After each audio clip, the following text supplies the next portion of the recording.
오늘 우리에게 주시는 하나님의 말씀 나누겠습니다. 구약성경 사사기 4장 365면에 기록되어 있습니다. 구약성경 365면 사사기 4장 4절에서 9절까지 말씀 나누겠습니다. 사사기 4장 4절에서 9절까지 말씀입니다. 우리 찾으셨으면 우리 자리에서 일어나셔서 한 절씩 교독하여 선포하겠습니다. 그때에 랍비돗의 아내 여선지자 드보라가 이스라엘의 사사가 되었는데 그는 에브라임 산지 라마와 베델 사이 드보라의 종려나무 아래에 거주하였고 이스라엘 자손은 그에게 나아가 재판을 받더라. 드보라가 사람을 보내어 아비노암의 아들 바락을 납달리 게데스에서 불러다가 그에게 이르되 이스라엘의 하나님 여호와께서 이같이 명령하지 아니하셨느냐? 너는 납달리 자손과 스불론 자손 10,000명을 거느리고 다볼산으로 가라. 내가 야빈의 군대 장관 시스라와 그의 병거들과 그의 무리를 기송강으로 이끌어 내게 이르게 하고 그를 내 손에 넘겨주리라 하셨느니라. 바락이 그에게 이르되 만일 당신이 나와 함께 가면 내가 가려니와 만일 당신이 나와 함께 가지 아니하면 나도 가지 아니하겠노라 하니 이르되 내가 반드시 너와 함께 가리라. 그러나 내가 이번에 가는 길에서는 영광을 얻지 못하리니 이는 여호와께서 시스라를 여인의 손에 파실 것임이니라 하고 드보라가 일어나 바락과 함께 게데스로 가니라. 아멘.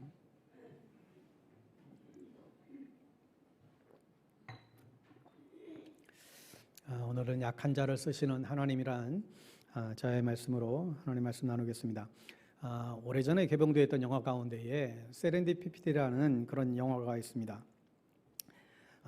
이 영화가 어떤 영화였는가 하면 그 어느 달콤한 이 크리스마스 그 이브에 사랑하는 사람들이 이제 선물을 사기 위해서 백화점으로 이제 몰려들었습니다.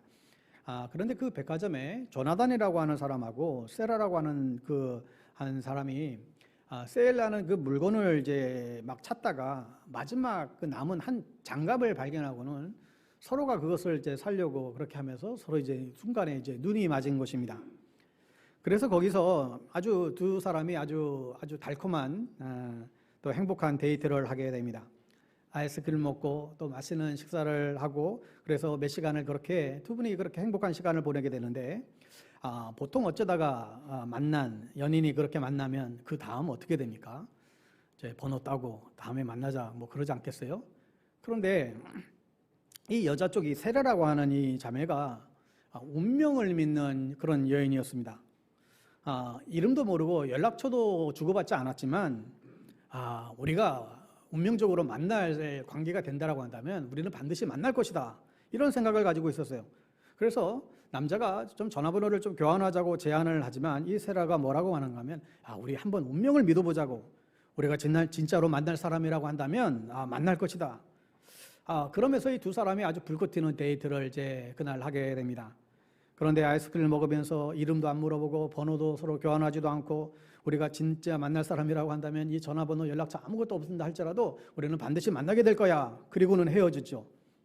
그리고 각자의 삶에서 계속 흩어져서 열심히 정신없이 살아가는데 그렇게 매일매일 살아가는 동안에 이 두 사람이 서로를 잊지를 못하는 거예요. 그러면서 시간이 벌써 7년이라는 시간이 지납니다. 그리고 그 사이에 영화 중간중간에 아주 묘하게 두 사람이 우연히 그냥 마주칠 것 같은 그런 장면이 여러 차례 이제 재현이 됩니다. 관중들은 아이고 저거 만나야 되는데 아이고 저것도 어떻게 또 비껴갔네 아쉬워하는 마음으로 탄성을 지르며 그 영화를 보게 되죠. 결국은 이 7년째에 이 둘이 더 이상은 없어서는 안 되겠다 못 살겠다 해서 처음 그들이 만났던 장소에 가서 다시금 그들이 만나는 장면이 그 아이스링크에서 만나는 장면이 나오고 거기서 눈이 내리고 영화는 이렇게 끝나게 됩니다. 이 세렌디피티라고 하는 말이 뭐냐면 뜻밖의 행운이다라는 것입니다. 뜻밖의 행운. 정말 바라지도 않고 기대하지도 않았는데 갑자기 나타난 어떠한 그런 행운을 어떤 가치 발견을 이제 행운이다 그렇게 이제 이야기를 합니다. 대표적으로 이런 거예요. 가장 먼저 이 얘기를 들 수 있을 것 같습니다. 여러분 이 페니실린 알죠? 페니실린. 항생제인데, 이 알렉산더라고 하는 이 과학자가 우연히 이것을 연구하다가 발견한 게 페니실린입니다. 페니실린을 만들려고 만든 게 아니라 그냥 우연히 이것저것 연구하다가 우연히 이게 만들어졌다는 거예요. 그리고 잘 아는 여러분 3M에서 개발한 포스트잇 있죠? 아무 데서나 뗐다 붙였다는 거예요. 그런데 원래는 이게 실패작이었습니다.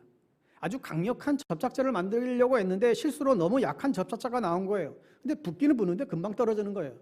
근데 이것을 가지고 옆에 연구소에 있던 사람이 그것을 포스트잇으로 개발을 해서 대박을 터뜨렸습니다.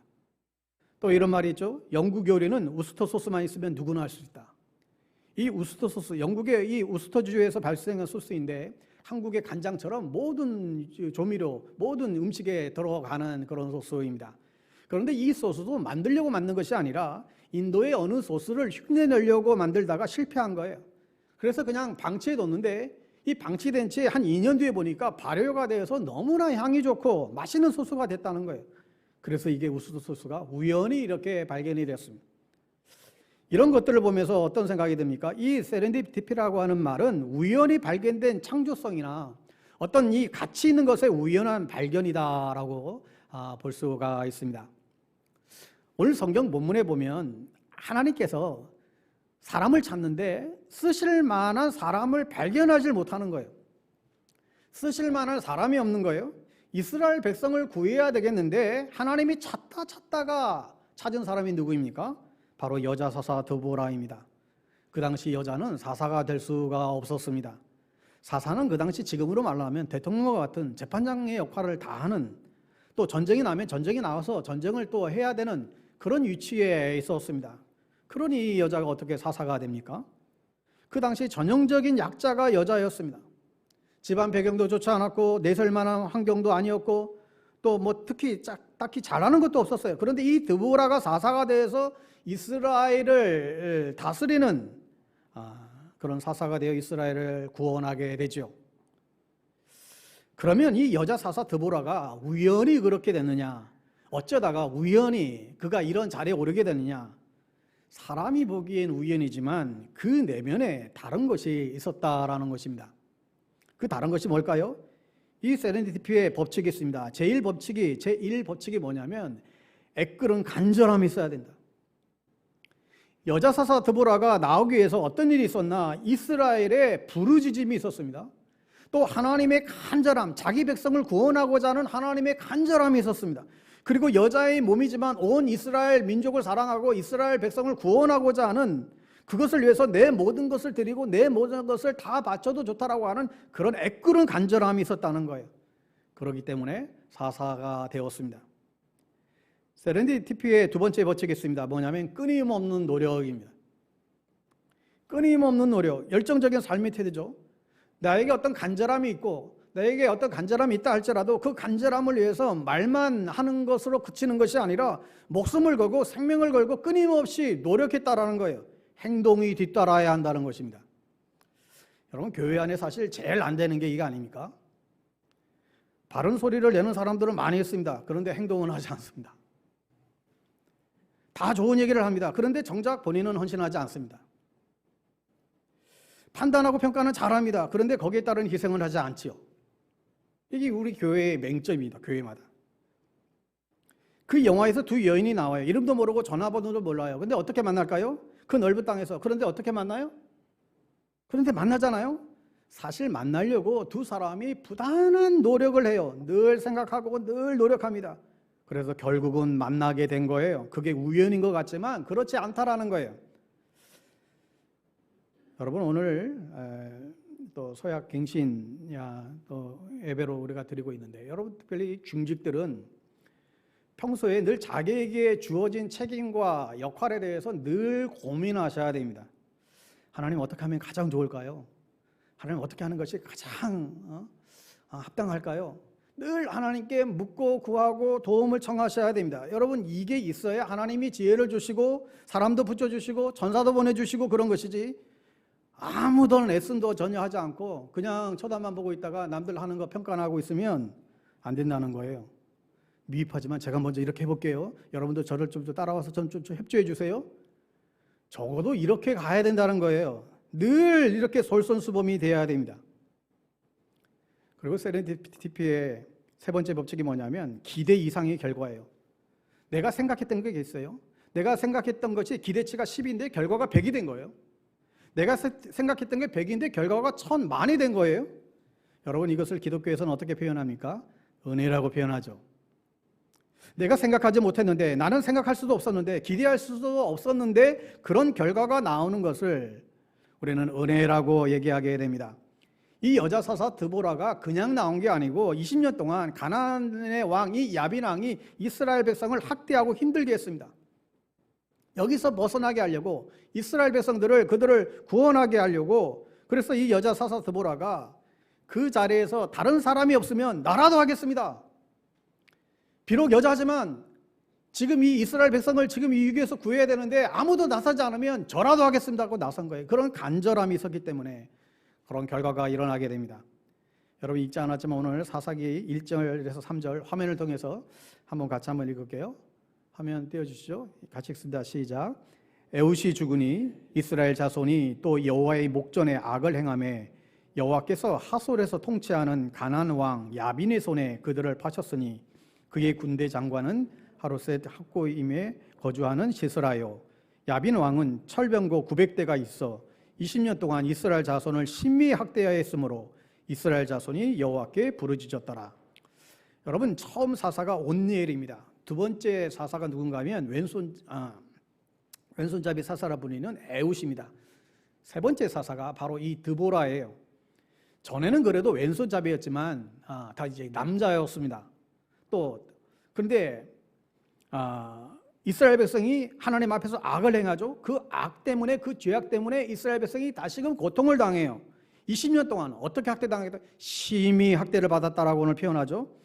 여러분, 혹시 학대받은 경험이 있습니까? 직장에서도 혹 상사에게 갑질을 당해 보셨습니까? 가정에서 시어머니에게 학대를 받아도 참 힘든데, 시집살이 힘든데, 하물며 그 당시에 철병거가 있는 이 강대국이 그 백성들을 학대할 때 그 고통이 20년이나 지속이 됐다니까 여러분, 얼마나 그 고통이 심했을까요?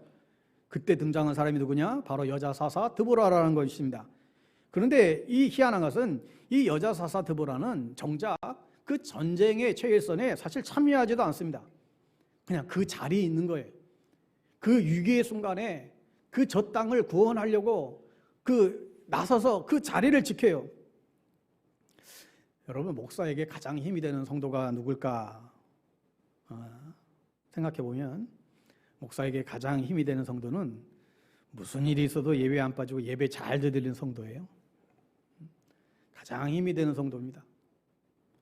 뭐 봉사한다고 요란스럽게 막 하는데 정작 예배는 안 나와.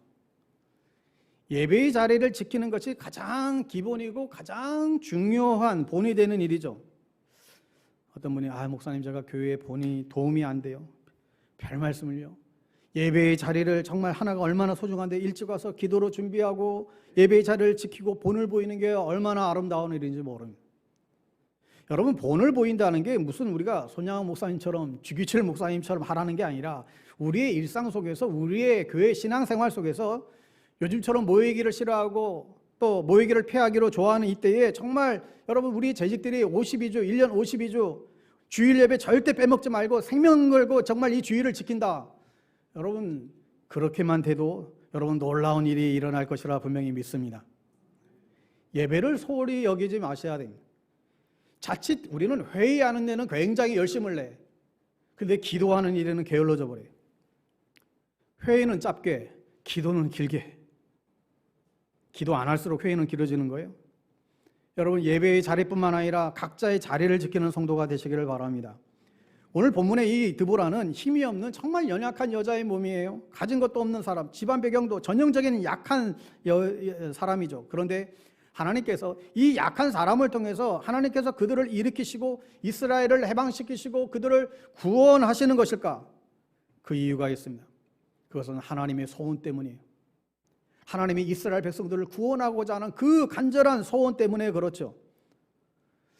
이 상황을 지금 반대로 좀 이제 이해를 해보면 참 남자들이 참 못난 거예요. 남자들 다 어디 간 거예요? 남자들이 나서야 되는데 나서지 않는 거예요. 남자들의 목숨을 걸고 생명을 걸어야 되는데 아무도 지금 그렇게 안 하는 거예요.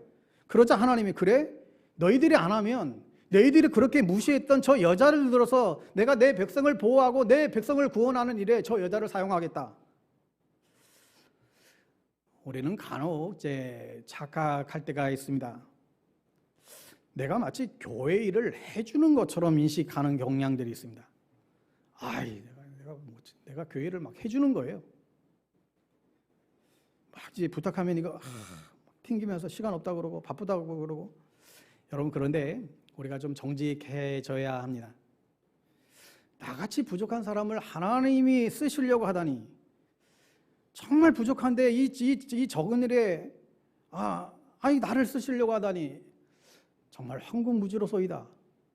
이게 우리의 이제 입장에 대해 정말 겸손히 머리를 숙일 때 주님은 그 겸손한 자를 통해서, 그 작은 자를 통해서 일하시기를 기뻐하는 것이죠. 베드로전서 5장 말씀대로 하나님은 교만한 자를 대적하시되 겸손한 자들에게 은혜를 주신다. 참 이해가 안 되는 것이, 때로는 하나님이 전능하신 하나님이신데, 하나님이 이 모든 것을 다 통치하고 다스리는 분이신데, 모든 것을 당신의 힘으로 혼자 다 이룰 수 있는 분이신데 왜 그렇게 하지 않으실까? 우리 뭐 굳이 쓰지 않아도 하나님 힘으로 그냥 혼자 다 해버릴 수 있는데 왜 그렇게 하지 않으실까? 그분은 결코 홀로 일하시지 않고 부족하고 툭하면 빈정상해하고 허점투성인 인간들과 함께 당신의 일을 이루시고자 하는 거예요. 왜 그럴까? 모르겠어요. 그건 당신의 방법이에요. 하나님의 방법인 것 같아요. 하늘나라 가서 물어봐야 될 일이에요. 한 가지 분명한 것은 하나님은 우리에게 기회를 주시는 거예요. 하나님의 나라를 세우는 일에, 그 영광스러운 일에 참여시킴으로 그 영광을 같이 누리게 하고자 하는 것이죠. 오늘 4절 보세요. 그때 랍비도스의 아내 여선지자 드보라가 이스라엘의 사사가 되었는데 어떻게 소개하고 있죠? 한 사람의 아내, 그냥 부인일 뿐이에요. 왜 랍비도스의 사사가 되지 않고 왜 드보라가 되었는가? 어쩌면 그 자체가 하나님의 심판이에요. 자기 역할을 하지 못하는 남자들에 대한 하나님의, 힘 있는 자들에 대한 하나님의 심판이죠. 이 여자라고 하는 대명사는 이 당시에 가장 연약한 사람을 대변하는 이야기입니다. 고아와 과부와 함께 가장 약한 자를 지칭하는 표현이죠. 그러니까 뭐예요? 우리의 역할을 제대로 하지 않으니까 하나님이 어떻게 하신다고요? 촛대를 옮겨버리는 거예요. 남편이 제 역할을 못하면 아내가 나서야 되고, 부모가 제 역할을 못하면 자식들이 나서야 되고, 어른이 어른 역할을 못하면 어떻게 되겠습니까? 이 콩가루 가루가 되는 것입니다. 히브리서 11장 23절에 이렇게 나와요. 내가 무슨 말을 더하리요? 기드온, 바락, 삼손, 입다, 다윗 및 사무엘과 선지자들의 일을 말하려면 내게 시간이 부족하리로다. 여기에 사실 드보라가 언급이 되어야 되는데 드보라 대신에 바락이 언급이 돼요. 그 당시에 가장 힘센 사람이 바락이었습니다. 그런데 이 사람이 원래 사사가 됐어야 되는데 그걸 안 했다는 거예요. 누가복음 19장에 보면 예루살렘에 예수님이 입성하실 때 무리들이 예수님을 막 찬양하고 경배를 드리죠. 제자들이 주님을 찬양을 하고 하나님을 경배했습니다. 그러자 주변의 사람들이, 바리새인들이 뭐라고 합니까? 당신의 제자들 너무 시끄럽다고 좀 시끄럽게 좀 제지 좀 시키라고. 이때 예수님이 뭐라고 답변해요? 만일 이 사람들이 침묵하면 돌들이 소리 지르려 하시리라. 하나님의 백성이 마땅히 하나님을 찬양해야 되는데 하나님을 찬양하지 않으면 돌들이 일어나서 소리를 지를 것이다. 주님은 돌들을 통해서도 당신의 찬양과 영광을 받으시기에 합당한 분이라는 것이죠. 여러분, 우리는 주님이 각자에게 맡겨주신 자기의 일을 충성스럽게 해야 합니다. 우리가 우리의 일을 하지 않으면 주님은 다른 사람을 통해서 그 일을 행하세요. 얼마든지 충분히 다른 사람을 통해서 영광을 받으실 것입니다.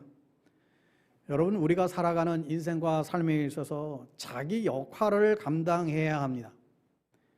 하나님의 백성이 하나님을 찬양하지 않으면 누가 찬양할까요? 교회가 전도하지 않으면 서초구청에서 전도해 주지 않듯이 하나님의 백성들이 하나님을 찬양하지 않으면 누가 찬양하겠습니까? 하나님은 우리의 찬양을 받으시기를 원하시고 계시죠. 능력과 은사가 있는데도 불구하고 그것을 하지 않으면 더 작은 자들을 통해서 주님의 일을 이루어 가십니다. 하나님께서는 우리 각자에게 주어진 그 역할들을 하기를 원하세요. 남편으로서의 역할, 아내로서의 역할, 재직으로서의 역할. 교회 안에도 어떤 어려움이 생기면 어떻게 해야 됩니까? 사실 남자 집사님들이 나서서 걱정하지 마시라고, 이거 남자들이 책임져야지, 이렇게 일어나야죠. 뭐 책임은 설령 못 진다 하더라도 말이라도 일단은 총대 메고 나서는 모습이 남자들에게 있어야 되지 않을까요? 아니면 여자들이 나서서 하면 우리 더 기가 죽잖아요.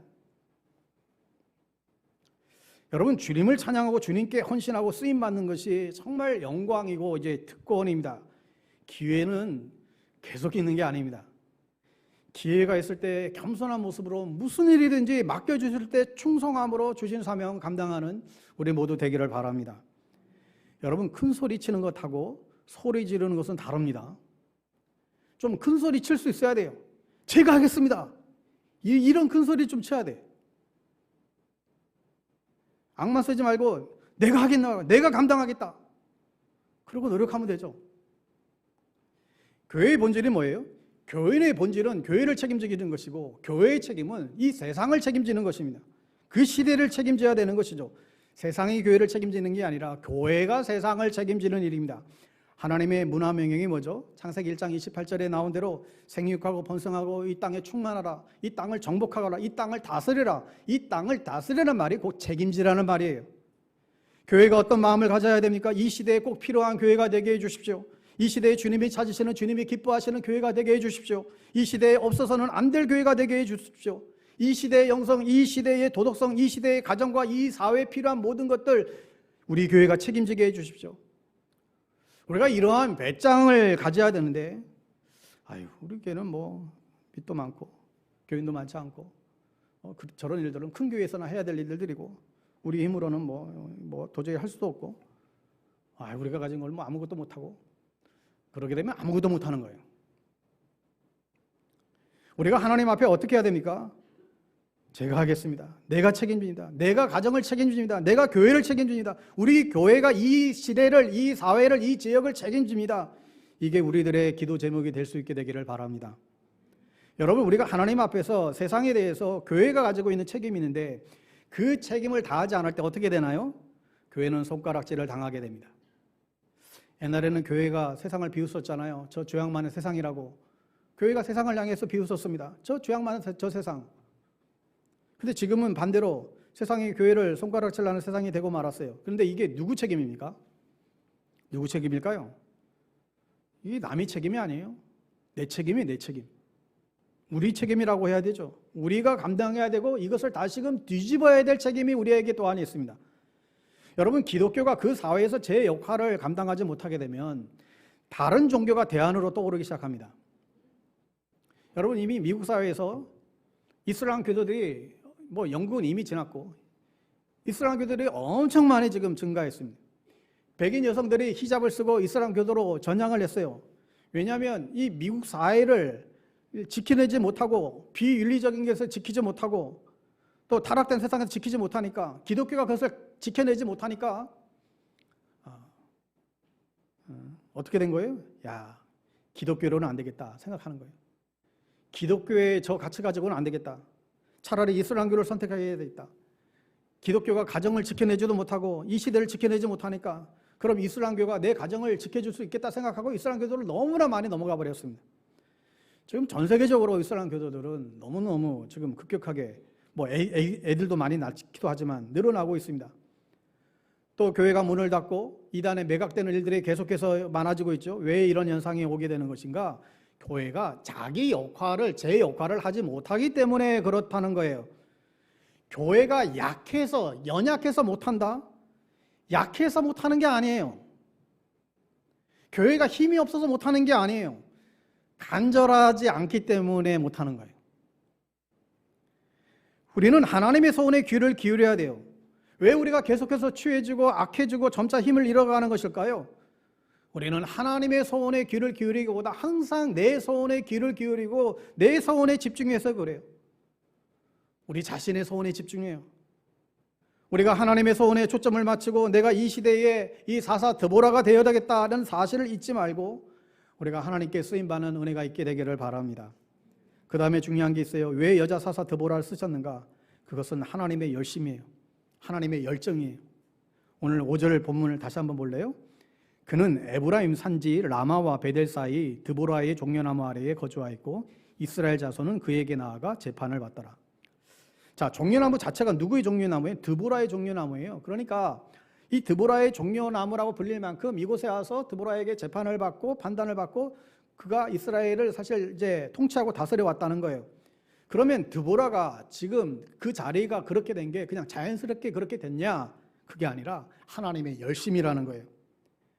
이스라엘 백성을 향한 쓸 수 있는 사람이 아무도 없어요. 그래서 여자를 쓰겠다. 너희들이 못하면 이 여인을 쓰겠다. 그래서 쓰신 거예요.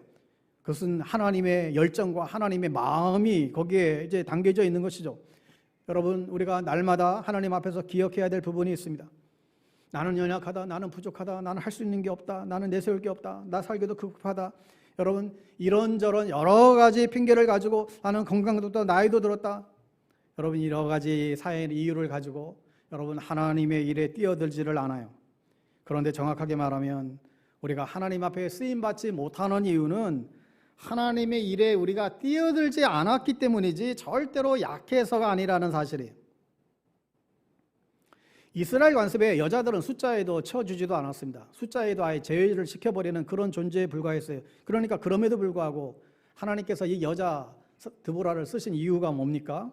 오늘 우리에게 주시는 가르침이 있습니다. 너 약하다고 하지 마. 너 여자라고 하지 마. 너 나이 많다고 그러지 마. 너 가진 게 없다라고 그런 소리 하지 마. 너 못한다고 하지 마. 네가 못하는 게 아니라 네가 안 해서 그래. 네가 하기 싫어서 안 하는 것인데 네가 약해서 못한다고, 내가 연약해서 못한다고 그런 핑계 대지 말라는 거예요. 여러분, 내가 하나님께 쓰임받는 것이 내가 약해서 그렇습니까? 내가 부족해서 그렇습니까? 저는 머리도 안 좋은데요, 학력도 별로 없고, 나는 뭐 가진 것도 없는데요. 그러면 하나님이 뭐라고 하실까요? 너 또 핑계 대는구나. 너 또 핑계 대는구나. 너 여자 사사 드보라 쓰는 거 봤지? 힘 있는 자가 득세하고 강자가 큰 소리 치는 그때에 연약하기 짝이 없는 그 여인의 인생이 하나님의 그 전쟁터에서 놀랍게 쓰임받는 거 너 분명히 보았지? 하나님이 계속해서 우리에게 말씀하시는 거예요. 하나님은 성공한 사람을 사랑하고 실패한 사람을 싫어하실까? 굉장히 큰 착각이죠. 하나님은 부자는 싫어하고 부자는 좋아하고 가난한 자는 싫어하실까? 아니잖아요. 여러분, 하나님께서는 우리의 성공과 실패에는 아무런 관심이 없으세요. 어디에 관심이 있을까요? 성공에 대한 태도, 실패에 대한 태도에 관심이 있으세요. 주로 성공한 사람은 어떤 태도를 가지나요? 내가 열심히 해가지고 내가 성공했다. 자신의 잘남을 고백하는 사람들이 많습니다. 그런데 하나님께서는 그 성공 자체를 기뻐하는 것이 아니라 성공했음에도 불구하고 겸허하고 겸손하게 자기 자신을 낮추면서 살아가는 것, 그 겸손함을 사랑하세요. 성공을 사랑하는 게 아니라 성공했을 때의 그 겸손함을 하나님은 사랑하세요. 그게 하나님이에요. 여러분, 실패도 마찬가지입니다. 우리가 실패했을 때 하나님이 우리의 그 실패를 미워하실까요? 우리의 실패했다고 우리를 무시하지 않습니다. 하나님이 무엇을 사랑하신다고요? 내가 실패했을 때 다시금 하나님 앞에 엎드려, 하나님, 제가 너무 부족합니다. 제가 너무 연약합니다. 제가 이번에도 또 실패했는데요. 제가 할 수 있는 게 정말 너무 없는 것 같아요. 제가 이번에도 좀 약해서 또 넘어졌어요. 그러나 저를 좀 불쌍히 해주세요. 실패했을 때 하나님 앞에 나아가 그 엎드리는 그 모습을 하나님을 귀하게 보십니다. 성경에 보면 하나님께서 그 시대에 가장 부유하거나 가장 강한 사람을 쓰신 적이 거의 없어요. 아니, 뭐 전혀 없다고 해도 무방할 정도로 하나님은 그 시대에 강한 사람, 부유한 사람을 우선적으로 쓰지 않습니다. 왜요? 자기가 한 걸로 착각하기 때문에. 절대로 하나님께서는 그 사람을 쓰지 않아요. 가난했다 할지라도, 또 부유했다 할지라도 일단 가장 바닥에 하나님 바짝 엎드리게 만들어버려요. 때로는요, 정말 바닥에 바짝 눌러버릴 때가 있어요. 그리고 나서 쓰세요. 하나님께서 에서를 쓰지 않고 야곱을 쓰셨습니다. 왜 쌍둥이인데 강한 에서를 쓰지 않고 연약한 수줍음 많은 야곱을 쓰셨는가? 하나님께서 골리앗을 쓰셨으면 얼마나 좋았을까요? 그런데 그 연약한 소년 다윗을 쓰셨습니다. 그 당시 왕이었던 아합을 쓰지 않고 엘리야를 쓰셨어요. 또 신약시대에 와서 로마의 시적 황제를 쓰지 않고 가장 초라하고 약했던 어부연 베드로를 쓰셔서 하나님의 그 복음의 사역을 감당하게 하십니다. 가장 약한 자를 쓰시는 하나님, 그렇다면 내가 약한 것이 우리에게는 왜 핑계가 됩니까? 내가 약하다고 하는 것 자체가 하나님께서 역사하시면 하나님께 은혜를 입을 수 있는 근거가 됐으면 됐지, 내가 더욱더 겸손하고 더욱더 하나님께 낮아지고 하나님께 매달리게 되는 그런 근거가 돼야 되는데, 많은 경우 우리에게는 핑계로 그것을 도외시할 때가 있습니다. 다 이것 때문에 못해요.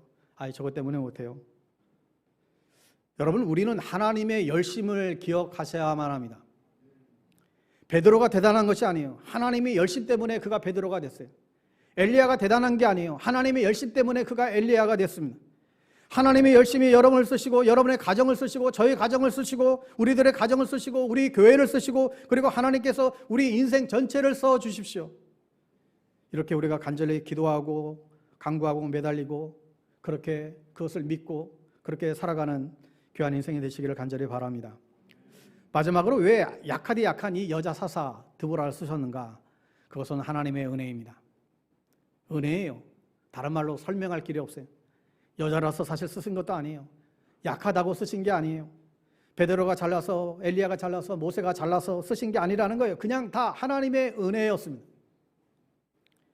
자기가 강하다고 생각하면 강한 사람은 어떻습니까? 내가 강하니까 하나님께서 쓰셨겠지, 내가 잘났으니까 하나님이 나를 이만큼 쓰셨겠지. 그건 사람의 방법이죠. 하나님의 방법은 그렇지가 않습니다. 저는 지금도 분명히 믿습니다. 가장 약한 분들을 통해서 우리 교회도 하나님께서 세워가실 것입니다. 여러분, 예수님이 예루살렘에 입성했을 때 가장 작은 나귀 새끼를 사용하십니다. 이 나귀 새끼도 놀랬을 거예요. 왜 나를 사용하지?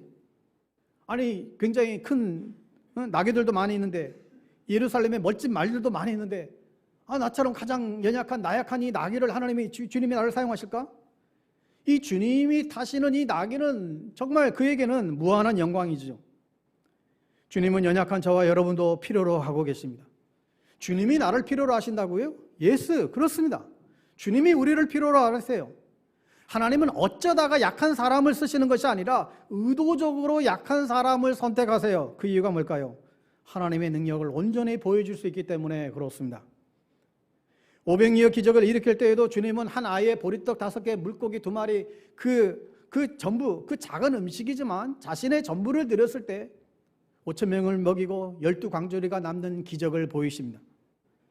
주님은 우리가 작아도 사용하세요. 주님은 우리가 부족해도 우리를 사용하세요. 아무리 약한 자라도 하나님의 손에 붙들린 바 되면 우리는 쓰임받을 수 있습니다. 주님을 사랑하는 마음으로 순종하는 사람들을 사용하세요. 여러분, 역사상 위대했던 하나님의 사람들은 자신들이 했기 때문이 아니라 위대하신 하나님께서 그들을 쓰셨기 때문에 위대한 사람이 되신 것이죠. 성도 여러분, 우리가 하나님의 말씀에 전적으로 순종하고 헌신하면 하나님이 반드시 기적을 베풀어 주시고 우리를 인정하시고 우리를 높여 주시게 됩니다. 반면 우리가 불순종과 변명과 핑계와 다툼과 싸움과 자신의 어떤 이익만을 추구하는 곳에는 마귀가 지배하게 되고 하나님의 기적은 결코 일어나지 않습니다. 죄송한 얘기지만 여러분, 교회마다 갈등이 있고 다툼의 정도가 다 달라요. 좀 심각한 갈등을 겪는 교회, 그래서 급기야는 교회가 막 분열까지 되고 성도들 다 흩어지고 그런 아픔을 겪는 교회들도 많이 있습니다. 그런데 그런 정말 그 치열한 그 분쟁 가운데서도 끝까지 교회를 지키고 남아있는 분들이 계시죠. 어떤 분들이 남아 계실까요? 2가지 종류의 성도들입니다. 하나는 정말 교회를 사랑해서 남는 분들이 계십니다. 또 하나는 그냥 애매해서 다른 데 가기도 그렇고 그래서 남아있는 분들이 계십니다. 여러 가지 이유들이 있겠죠. 그런데 남아있는 분들의 특징이 뭘까요? 남아있는 분들, 모든 교회마다 공통된 현상입니다. 남아있는 분들의 특징이 뭘까요? 강하다는 것입니다. 강성들이 남아요. 우리 교회도 아픔의 시간이 있었잖아요. 하나님의 은혜로 지금 다 회복이 되었지만 나의 의지와 상관없이 내가 어느 새에 강성이 되어 있을 가능성이 있습니다.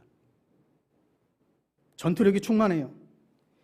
이걸 꺾지 않으면 우리는 하나님 앞에 온전히 쓰임 받을 수가 없어요. 바라기는 성령의 다스림 가운데 온유한 여러분 다 되시기를 바랍니다. 여러분, 오늘 본문 6절 7절을 보세요. 이렇게 나와 있어요. 6절 7절 같이 읽어볼까요? 드보라가 사람을 보내요. 아비노함의 아들 바락을 납달리 게데스에서 불러다가 그에게 이르되 이스라엘의 하나님 여호와께서 이같이 명령하지 아니하셨느냐? 너는 납달리 자손과 스불론 자손 10,000명을 거느리고 다볼산으로 가라. 내가 야빈의 군대 장관 시스라와 그의 병거들과 그의 무리를 기송강으로 이끌어 내게 이르게 하고 그를 내 손에 넘겨주리라 하셨느니라.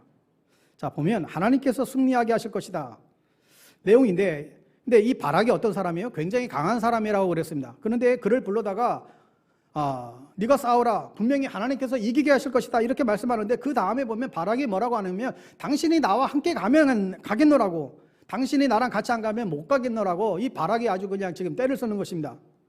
왜, 그게 뭐예요? 이 바락이 이 드보라에게 하나님의 은혜가 임해서 하나님이 역사하는 것을 계속해서 본 거예요.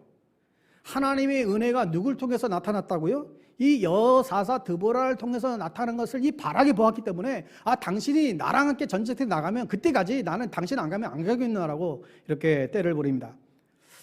여러분, 교회에서 누가 주도권을 가져야 합니까? 은혜의 통로가 되시는 분, 은혜의 통로가 되시는 분. 절대로, 그래서 교회는 큰 목소리 내는 사람들을 그대로 방치해 두면 안 돼요. 제가 개척하고 3년 차 되던 해에 처음 개척했던 멤버, 처음 스타팅 이 멤버였던 한 가정을 떠나보낸 경우가 있었습니다. 지금은 다 용서가 됐지만 그 당시에 지금 기억이 다 가물가물한데 어렴풋한 기억으로는 목소리가 너무 큰 거예요. 자기 주장이 너무 강한 거예요. 옳고 그름을 떠나서 너무 센 거예요. 그러니까 이 공동체 안에 영적인 분위기를 이걸 거스르는 일들이 종종 이제 생겨나요. 교회 안에 주일이면 와서 행복하고 사랑을 나누고 서로 정말 예배드리고 기쁨과 충만한 사랑의 교제 가운데 그렇게 있다 가도 모자랄 판인데 이게 분위기가 이상한 분위기를 만들어내네요. 가끔 가도 소리도 내고. 그래서 이거 안 되겠다 싶어가지고 3번 삼진 아웃제를 제 스스로 이게 정했어요. 첫 번째 경고, 두 번째 경고, 세 번째 경고 때는 아웃이야. 설득을 해도 듣지 않자 안타까운 마음으로 그 가정을 떠나는 걸 붙잡지 않았어요.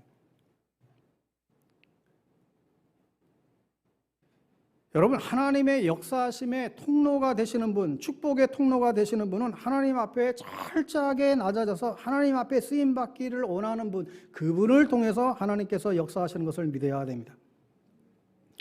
여러분, 하나님의 목적은 절대로 인간의 힘과 인간의 수단에 의해서 무너지지 않아요. 철병거 900대가 아무리 강한다 할지라도 이스라엘 백성을 무너뜨리지 못했어요. 애굽의 군대가 아무리 강한다 할지라도 절대로 이스라엘 백성을 죽이고 무너뜨릴 수 없었죠. 그들이 맡고 있었던 홍해의 바다가 오히려 그들을 보호해주고 그들을 지켜주었습니다. 내가 살아가는 인생길에서 내 인생의 장벽인 것 같고 내 앞길을 막는 것 같은 그것들도 오히려 나를 보호하고 나를 지켜주는 하나님의 수단인 줄 우리는 믿으셔야 됩니다. 때로는 홍해 때문에 답답할 수 있어요. 여리고성 때문에 답답할 수 있어요. 요단강 때문에 답답할 수 있어요. 그러나 그것은 하나님의 은혜의 통로일 뿐이다. 이것이 우리의 믿음이 되어야 됩니다. 여러분, 우리를 진정으로 강하게 하는 것은 하나님의 은혜예요. 내가 하나님의 사랑을 깨닫고 은혜를 깨달으며 그리고 그 은혜를 내가 정말로 품게 되면 진짜 강자가 되고 의지할 수 있는 사람이 된다는 사실을 잊어버리지 말아야 됩니다. 여러분, 하나님께서 왜 약한 자를 쓰십니까?